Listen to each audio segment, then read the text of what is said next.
The joy of childbirth echoed across the village, but in Bella's case, it was always followed by sorrow.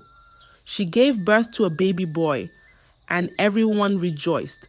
Yet, the joy was short lived.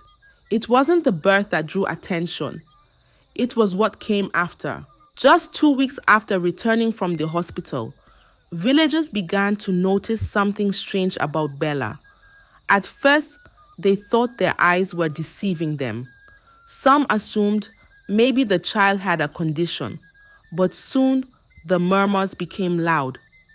Bella was backing her baby upside down, not once, not as a mistake, every single time. The baby's head faced the ground while his legs pointed up, securely tied with two wrappers, his arms dangling awkwardly by the sides. It was an unusual, almost disturbing sight, one that turned heads wherever she passed. The first person to speak was Mama Ikin, the pepper seller. Bella, why are you carrying your baby like that? It's not normal. Bella didn't stop walking. She didn't turn. She simply said, "He's fine like this." The next day, the story spread rapidly. "She carries him with his head facing down. I saw it myself. Maybe the child is not normal. Maybe it's a charm or one of those spirit children." Some mocked her. Others were simply confused. A few were genuinely afraid. But no one knows why. The villagers never knew the real reason why a woman would decide to back her baby upside down. And one day, Bella voiced out. Before that baby, she had waited. Long waiting. Heavy waiting. She got married young, just 18. Her waist was still small. Her smile was still full. Her husband loved her, at least in the beginning. But love does not always stay when a womb stays empty. 1 year passed. No child. 2 years. Still nothing. 3, 4, 5, 6. The house grew colder. The smiles disappeared. His mother began to speak. "Is she a woman or a tree? She eats every day, yet no fruit comes." His sisters rolled their eyes when Bella passed. His cousins whispered when she entered the room. Some even said it to her face. "If you can't give our brother a child, then go." Bella prayed. She knelt in the dark many nights. She fasted until her bones shook, but nothing came. Then in the 13th year, something changed. Her body felt strange. Her chest became full. Her feet became heavy. A test confirmed it. She was with child. She danced quietly in her room. She held her stomach like gold. Her husband's eyes lit up again. His family came with gifts. They washed her feet and blessed her belly. When the baby boy came, the joy was loud. The house became full again. But joy for Bella never stayed long. Before the sun rose the next day, the baby died. Bella cried until her voice cracked. Her husband held her, whispering, "Don't cry too much. At least we know now you can carry a child." So they tried again and again. This time, another boy came. He was soft like yam pounded with care. He laughed early. He held her finger tightly. His eyes followed her everywhere. Bella smiled again. Her husband built a small swing under the mango tree. They named him Obina, Father's Heart. He turned 1, then 2. He even began to run around and shout, "Mama, Mama," when she cooked. But one day, fever came. Small at first, just a little heat. Then cold hands, shaky legs, silent mouth. By morning, he stopped breathing. Bella screamed until her voice disappeared. Her eyes dried. Her body fell weak like old mat. Her husband sat outside, hands on his head. "What is this?" he asked the wind. "Why my child again?" They buried Obina under the orange tree. But soon, Bella's stomach swelled again. Another baby, another boy. They called him Somadina. May I not be alone? But he too left before he could say, "Mama," and then another. And another, Bella stopped giving the babies full names. She would just call them my son. That was all. She feared names brought death. 7 boys she birthed, 7 coffins she followed, each one like firefly, bright for a while, then gone. People started looking at her with side eyes. Maybe it's not just bad luck, one woman whispered. Maybe it's Ogbanje, another said. But Bella refused to listen. She said, my God will give me one that will stay. But inside her chest, her heart was breaking slowly, like a branch bending in heavy rain. 7 sons, all gone, like smoke in Hamatan. After the 7th child died, Bella's husband changed. He didn't shout. He didn't cry. He just became quiet. Too quiet. He stopped bringing her herbs. He stopped asking, have you eaten? He would eat alone, sleep early, wake up before dawn. One evening, Bella placed hot water by his bed. He looked at it and walked past. Her heart dropped. She knew. Something had shifted. A month passed. Then 2. Then one afternoon, she heard voices outside. Laughter. A woman's laughter. She peeped through the window. A woman stood in the compound, young, pretty, holding a boy's hand. The boy ran around the yard, kicking sand and chasing chickens. Bella's legs shook. Her husband came in that night, removed his sandals and said, that woman outside? She's moving in. I've made my choice. Bella couldn't speak. The next morning, she packed her clothes into an old bag. She tied her wrapper tight. No tears, no words. Her head bent low. As she walked out, the boy the woman brought looked up at her and said, bye-bye. Her chest cracked. She walked back to her father's house like a thief returning empty-handed. Even the birds on the tree were quiet. She reached the compound. Her stepmother opened the gate. She didn't ask questions, just opened her arms wide and said, come inside. And Bella entered, with her shame tied to her back like a heavy basket. 2 full years passed like Hamatan breeze, slow and dry. Bella stayed in her father's compound, quiet, always sweeping, always washing. She didn't smile, not even when the sun tickled her cheeks. Children ran past her every day, shouting and laughing, but she never looked up. Her stepmother said, Bella, you are still young. Don't let sorrow eat your body. But Bella only nodded, like a lizard under the sun. Then, one market day, a man came to the village. His name was Mark. He came to buy palm oil, but his eyes kept following Bella. He asked, who is that woman by the well? She's Bella, they told him. Fine woman, but sorrow follows her like a shadow. But Mark didn't fear. He watched her for weeks. Then one evening, he came to her father's house with cola nuts and wine. I want to marry her, he said. People were shocked. That one? Yes, he said.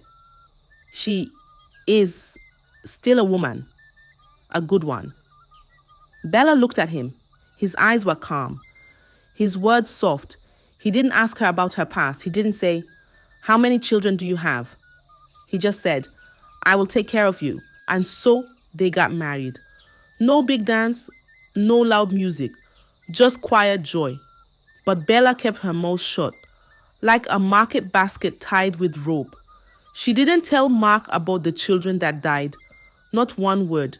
She buried that story deep inside, like yam, hidden under the ground.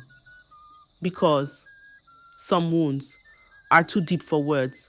Not long after the wedding, Bella's body began to change. Her back ached, her feet swelled, her face shined like fresh palm oil. The signs were clear. She was pregnant again. Mark was overjoyed. My God has answered me, he shouted. He bought her fruits. He rubbed her feet at night. He sang to her belly. 9 months passed like slow river. Then the baby came, a boy. Mark danced in the compound.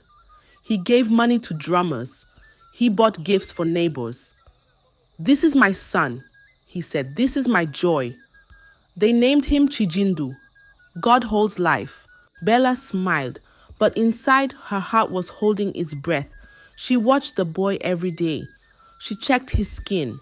She touched his chest to feel the breath. She didn't sleep deep. 1 year came. The boy was walking, talking small. Then one evening, he coughed, just small. By night, he had a slight fever. Bella boiled herbs. Mark gave him water. But the next morning, his hands were cold. Bella touched his neck. No movement. His eyes were closed. Forever. Mark shook the child.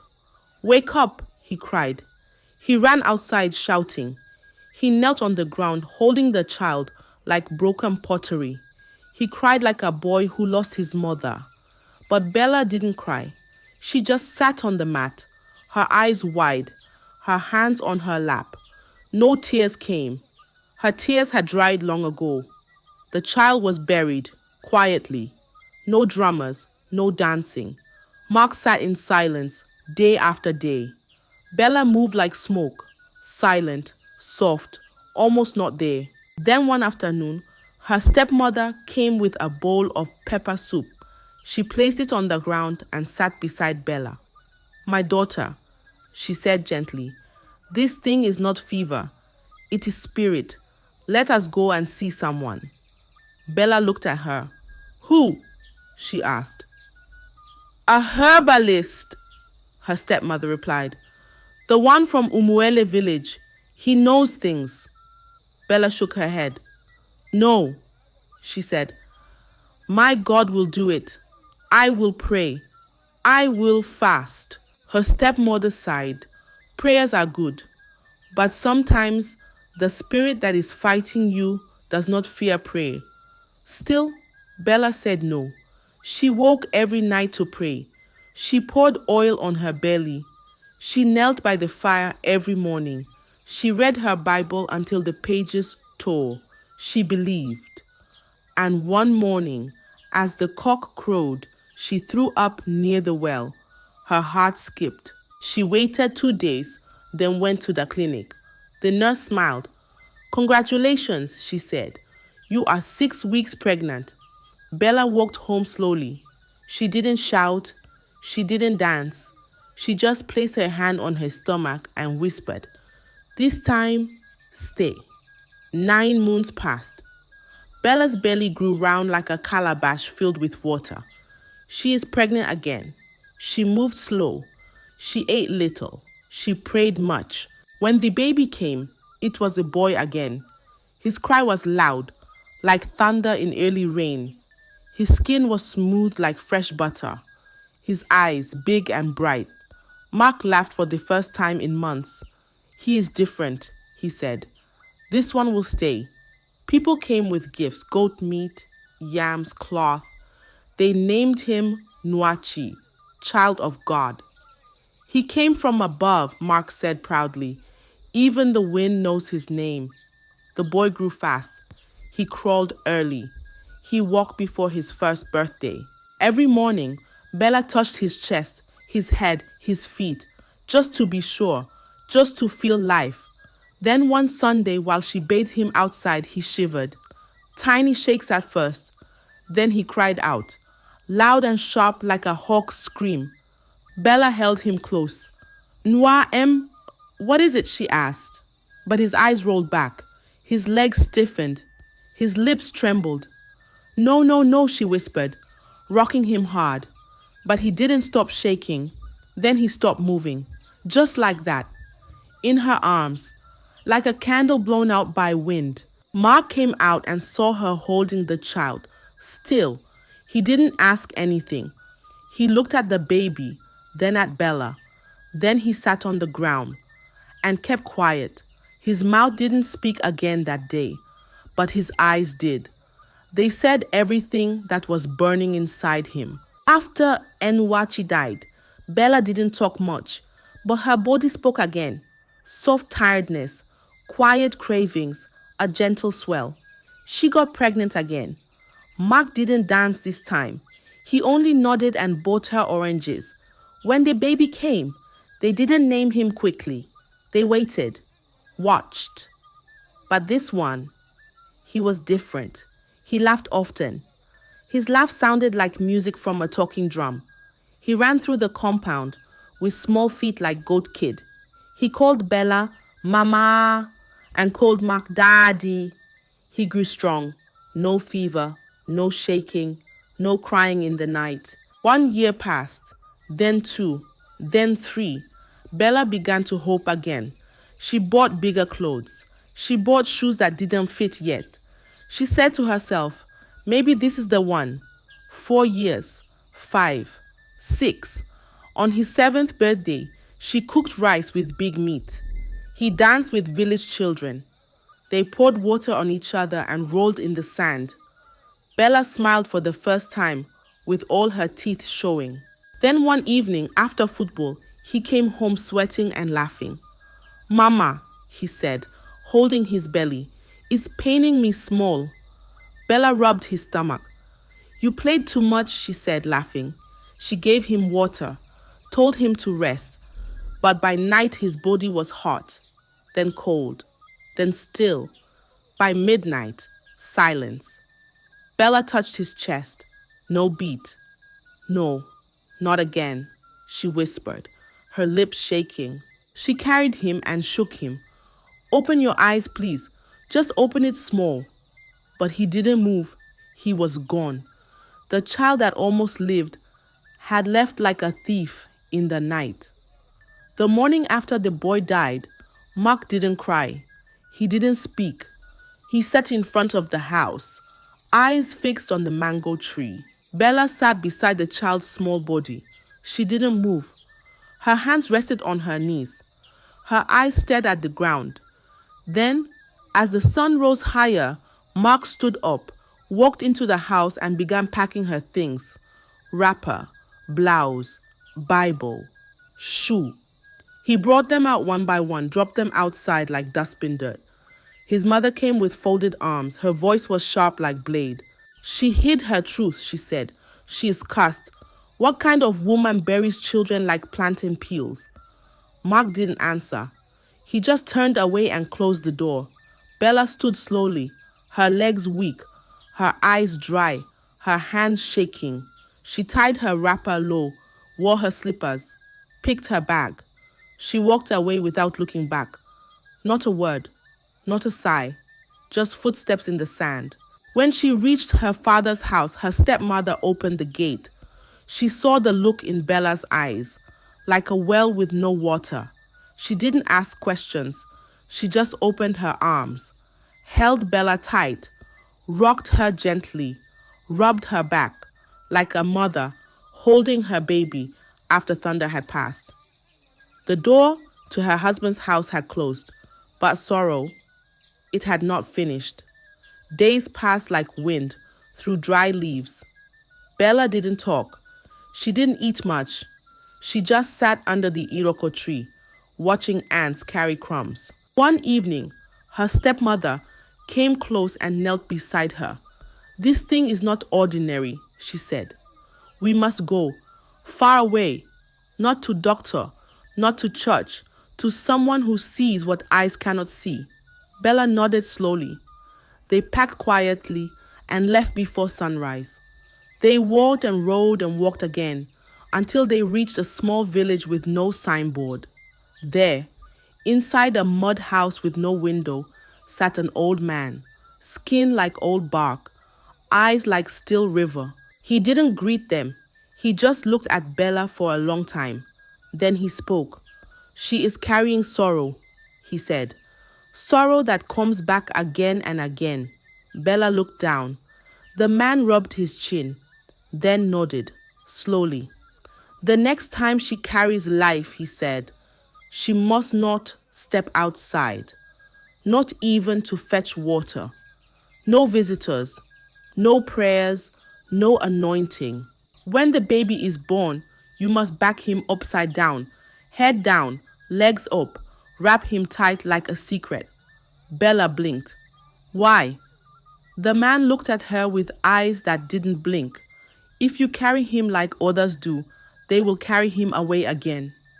Bella's eyes widened. For how long? Her stepmother asked. The man's voice dropped low. Until he grows teeth, then continue. For how long again? Bella asked, her lips barely moving. Until he turns 10, the man said. Only then will the spirit get tired. He stood up and entered his small room. He brought out a red cloth and a bottle with black water. Take this. Use it when the time comes. Then he sat back down, closed his eyes. He didn't speak again. Bella and her stepmother left in silence. But that night, as Bella lay on her mat, her heart whispered, 10 years. Can I carry him like that for 10 years? But her soul answered, if that's what it takes, I will. Rain had come and gone twice. Bella was now quiet like early morning. She cleaned, she cooked, she prayed with no sound. Then one day, a man came to repair her father's roof. His name was Charles. He spoke soft. He smiled like someone who had seen pain before. Each time he came, he greeted Bella gently. Good afternoon, madam. She would nod, just a small nod. Then one day he said, can I come again? Not for roof, but for you. Her stepmother laughed. Another one has come, she said. People in the village laughed too. She's too old, they said. Too dry, too finished. What is he doing with her? Can she still give him a child? But Charles didn't care. He married her quietly. No dance, no wine. Just two hands joined under the sun. 4 months later, Bella felt something strange. She would wake and spit. Her back ached. Her feet swelled like boiled yam. Her stepmother looked at her closely. You're glowing, she said. Something is inside. Bella shook her head. No, I am too old. It can't be. They went to the clinic. The nurse smiled and said, congratulations. 5 weeks. Bella blinked. She held her wrapper. Her eyes brought water, not sorrow, but soft, warm tears. Tears that tasted like small hope. She went home, clutching the paper like a newborn chick. That night, she didn't tell Charles. She told her stepmother. The old woman wiped her face and said, it has started again. But this time, we won't play. Before the week ended, they traveled to the herbalist. He was already outside, waiting like someone who had smelled the wind. She is with one of them again, he said. But this one can stay. Then he looked at Bella. Do not make mistake this time. Bella nodded, not with fear, not with joy, just with the tired knowing of a woman who had buried too many children. The herbalist's voice was firm like a closed door. No visitors, no prayers from strangers, no hands on her belly except her own. He looked at Bella.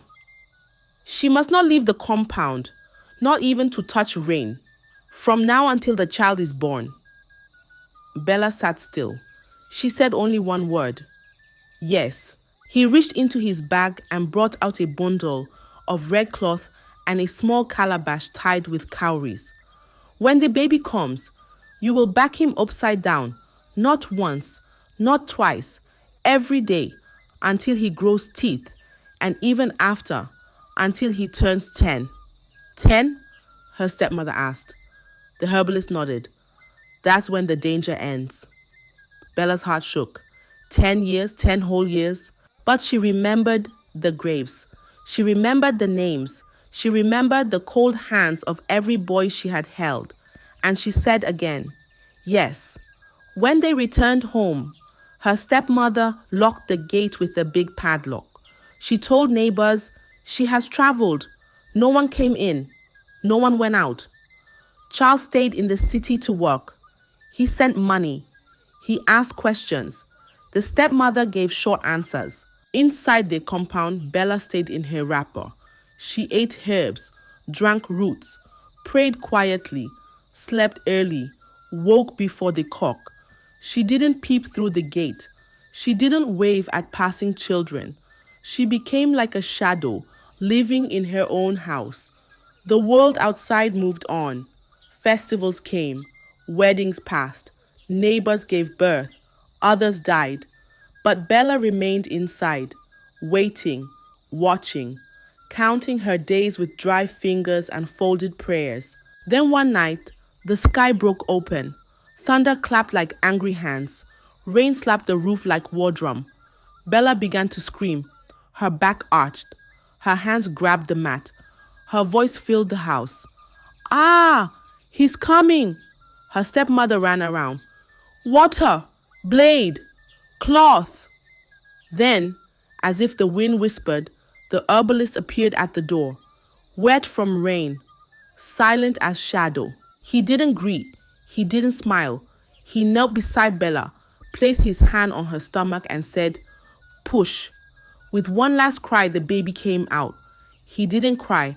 He screamed, loud, sharp, strong. The herbalist held him up. His skin glowed like early sun.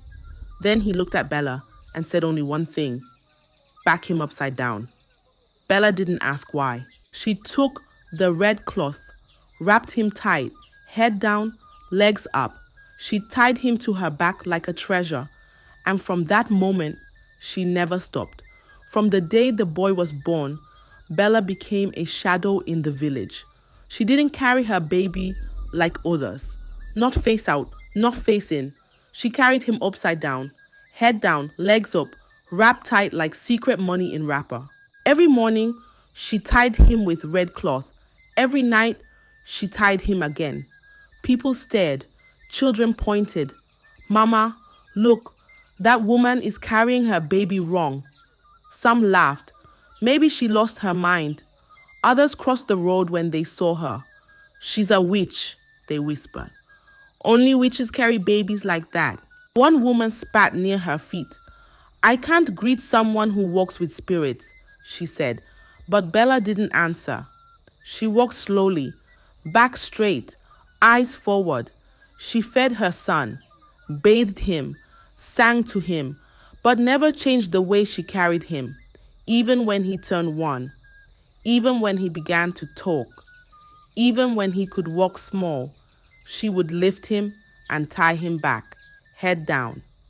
"Why is he always like that?" people asked. Bella said nothing. She swallowed every insult like bitter leaf water. Painful, but she kept it down. "I will carry him this way for 10 years, she told herself. "If this is what it takes to keep him alive, then let the whole world call me mad." And they did. Days became months. Months became years. The boy grew like a tree after rain. 1 year, then 2, then 5. Still alive, still strong, still smiling. He didn't cough in the night. He didn't cry for no reason. He didn't fall sick during Harmattan. His eyes were bright like morning sun. His laughter echoed through the compound like church bells. People began to watch from far. That boy is still alive? After all this time? Isn't he supposed to be gone by now? But the boy was still there, eating, running, laughing. Bella still backed him upside down, even when he could walk, even when he could run, even when he started to speak in full sentences. "Mama, why do I face down?" he once asked. Bella kissed his feet. "Because it's how I keep you safe." She took him to school one morning, still strapped the same way. Children gathered. "Why is his head down?" "He looks like a chicken hung to dry." Some laughed, some pointed, but the boy never cried. He just looked at them and smiled, then pressed his face deeper into Bella's back. At home, Bella bathed him with warm water and prayers. She bought him clothes, big shoes, books with collars, but she never changed the way she carried him. Her shoulders ached sometimes. Her waist burned, but she said nothing. Her stepmother once asked, "Are you tired?" Bella replied, "I'd rather carry pain than carry grief again." So She continued, day by day, year by year, backing him upside down like he was her own heart turned inside out. The years passed like slow wind through tall grass. 1, 2, 3. Bella counted each birthday with quiet fear and quiet hope. Her boy grew. He laughed loud. He ran fast. He played with goats and chickens. But still, she backed him. Head down, legs up, wrapped tight, even when his legs touched the ground. Even when he said, "Mama, I want to walk," she smiled, but still carried him. Not yet, she whispered. Not yet. People called her stubborn.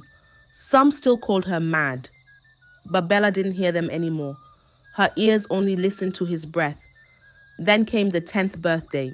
Early in the morning, the boy woke up and said, "Mama, I am 10 now." Bella nodded. She untied the red cloth slowly. She bent down and let his feet touch the ground gently, like egg meeting cotton. She looked at him, touched his head, and said, "You're safe now." That afternoon, people came. All women knelt at her feet. "Forgive us," they said.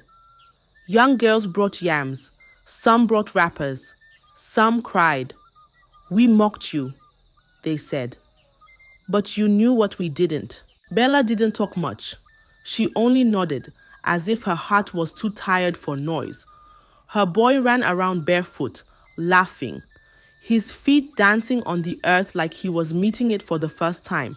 One evening he asked, "Mama, why do people always look at me like I'm magic?" Bella smiled softly. "Because you are a story they never believed could be real." That night, as the moon rose high and the breeze kissed her face, Bella sat by her door and rested, not in death, but in peace. I hope you enjoyed the tale. If so, please like the video, share it with your family and friends, comment on it, and don't forget to subscribe to the channel and turn on the notification bell for more enchanting tales like this one. Goodbye.